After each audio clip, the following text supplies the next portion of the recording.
Even more, that he should be allowed contact with his half-sister and ward, Judith of Evreux. Roger and she had met the year before at the annual gathering of knights called to render homage to their suzerain. 7 years his junior, she was already a beauty. He was the most handsome of his family. For both, on a mere meeting of eyes, it had been instant mutual attraction. Only pleading by distraught Judith melted the relative's initial rebuff. Judith was, after all, a cousin to the Duke, and the idea of Roger de Hauteville paying suit to such a well-connected beauty was risible. She was destined for a more prosperous hand than his, some great magnate with land, castles, and lances. His brother might be Count of Apulia, but Roger was a landless nobody. Yet the man was not made of stone, and her tears were genuine, so he let her have her fantasy that she could somehow marry for love. "Italy?" Judith asked in a near whisper. They sat in an arbour with a pair of nuns close enough by, placed there to ensure no proprieties were broken, like the touching of hands.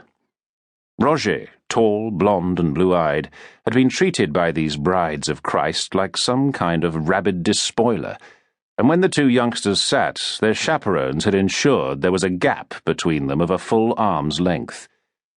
That was enough for two people enamoured of each other.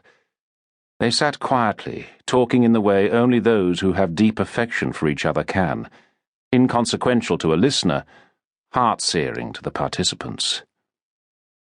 There was no need to explain the need to go south, given it was a well-worn path for the impoverished knights of Normandy. To prosper at home meant a close connection to the Duke, not something a de Hauteville was likely to be granted, given the family history. "I would have you come with me," Roger said. "Allow me to ask the abbot to let you accompany me." "As what?"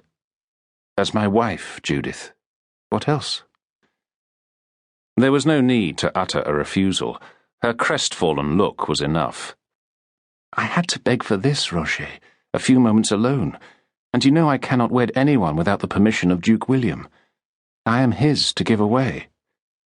Added to that, which we had last year, our time alone cannot amount to more than half a glass of sand." From the church came the sound for which the monastery was famous, the voices of its choir, backed by the musicians her half-brother employed and encouraged. St. Evroul was renowned throughout Christendom for this. Folk of means travelled long journeys to sit in the chapel and listen to the sweet harmonies, never departing without leaving gifts to an already well-endowed establishment for the sake of their souls. "It may be all we will ever have.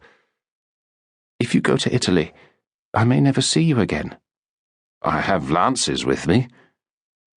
She knew what he was saying, and if she had doubts, they were assuaged by the determined look in his eye. But Judith also knew that to elope was impossible. Duke William would send men after her, and, if caught, she would be ruined, forced to take the veil, while Roger would likely spend the rest of his life in a damp and rat-infested oubliette. On her breast she wore a pin surmounted by a freshwater pearl, which she took off and stuck to his blue and white circuit, moving close enough to have the two nuns on their feet, alarmed at the contact. "Go south, Roger. Become a great man, as I am sure you must. And every time you touch this, remember me." Judith was gone in a flash. She did not want the man with whom she had fallen in love to see her cry. Roger sat for a while, touching the pearl, then rose slowly and walked, a figure with a bowed head, to join his accompanying lances. Those steel-tipped lances were for show, and he had required the permission of his elder brothers to take them along. Once, not long past, they would have been necessary for safety. Duke William had come into his title carrying not only the stain of bastardy, but his own tender years, succeeding aged but 7. He had inherited a province containing numerous powerful vassals, unwilling to bow the knee to either his illegitimacy or to his youth, making it a dangerous place to travel, banditry being a brother to rebellion. During the period in which the de Hautevilles had prospered in Italy, William of Normandy